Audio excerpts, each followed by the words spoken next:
En este video verás cómo una tía que dice ser bióloga afirma que estamos todos equivocados al pensar que alguien que tiene cromosomas XY es un hombre y que alguien que tiene cromosomas XX es una mujer. ¿Cuál es su sustento? Pues su sustento es que ella es bióloga. Y ya, también verás cómo intenta utilizar ciertas condiciones médicas del ponente que no tienen nada que ver con el tema a fin de tener la razón a como de lugar. Mira el video completo y dime qué opinas. Pero antes, si este tipo de contenido te gusta, suscríbete a nuestro canal. Tenemos la meta a mediano plazo de llegar a los 100,000 suscriptores. Sin mayor dilación, empecemos.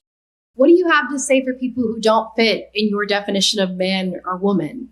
I'm a biologist. I understand the biology. Are you saying that a woman is only a person who has 2 X chromosomes and a man who is someone who only has an X and a Y chromosome? I think that's the scientific definition, yes. It's actually not, because there can be people with XXY. There can be Y chromosome inactivation. The way that this biology works is that you have genes. Those genes make proteins. Those proteins develop the traits that you define as men and women. They develop the features that you define as male. They develop the genitalia. But you can be a woman with female genitalia and be XY.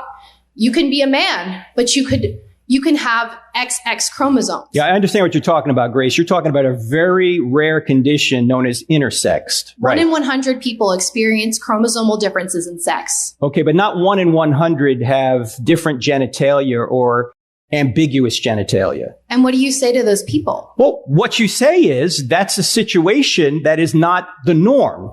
We're not saying that they're not people, obviously. As I understand it, maybe you know more about it than me, when you do have a truly intersexed person, at that point, either the parents or when they're old enough, they can decide which way they're going to orient themselves and they can get the appropriate surgery. But that's not what we're experiencing in our culture. So you're saying that it's okay for people to decide their gender? In that situation, but that's not what we're talking about in our culture. What we're talking about in our culture are people with perfectly normal functioning sexual organs trying to have them removed and trying to transition to another gender, which is impossible scientifically. Have you ever doubted that you're a man?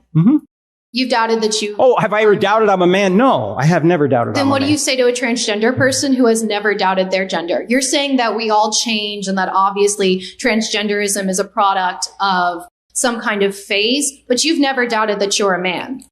So no, where's your development of this change? Grace, I'm not denying there are people truly with gender dysphoria. I've already said that. What I'm saying is the way out of that problem is not surgery according to the data. Okay? Psychiatry is the way out of that problem. I also don't agree with your statement that after surgery, you implied that transgender people are more likely to commit suicide after surgery. But the statistics say that transgender people are more likely to commit suicide because of arguments that you make that they're invalid. No, I'm not saying they're invalid. I'm just saying that you implied that it's the surgery that's causing suicide. No, it's not. What I'm saying is the surgery doesn't fix anything. That's the point. It's practically the same rate, whether they have the surgery or not. If you woke up and grew breasts today, would you like them to be removed? There are men. Say that again? Have you ever heard of gynecomastia? I had it. And so did you have that fixed? Yes, I did. And did that make you feel affirmed in your gender and comfortable in your body? No, when I was in the Navy, nobody knows this, by the way. Jesus, now I'm revealing I need a HIPAA form to sign here or something. You don't have to talk about it. No, what I'm saying is, yes, I've had that myself and had it surgically removed when I was in the Navy. Yeah. And do you feel more comfortable in your body and more affirmed in your gender because of that? Well, it wasn't a gender thing for me. It was the fact, well, I can't even get into it now because it had nothing to do with my gender. Okay. So it had to do with the fact that it looked really odd. Let me just put it that way.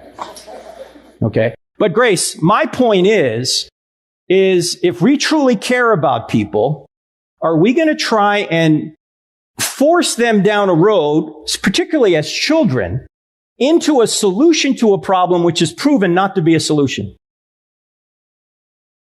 You just said that having that surgery made you feel better about yourself. That has nothing to do with transgender surgery. I wasn't changing my sex. I was having breast tissue removed. Okay? I was always a man. Mm-hmm. Okay? So.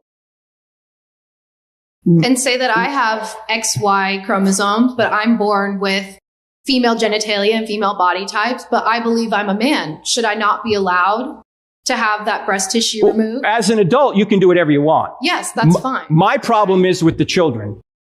That's where I'm having a real problem. Is there a magic button at 18 that instantly makes you feel like you know who you are and absolutely what your gender is? No, well, I think for women it's probably like 15. For men it's 37.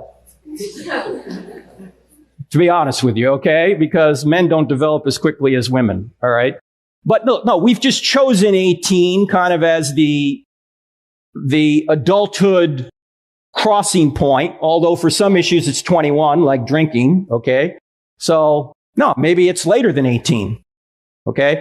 My big problem, and I would say this to somebody who's 37, that the surgery does not appear to help anyone. And if you want more data on this, you can go to sexchangeregret.com. Sexchangeregret.com. But I wouldn't even be talking about this issue unless I thought the current way the culture's going is hurting people. And it is.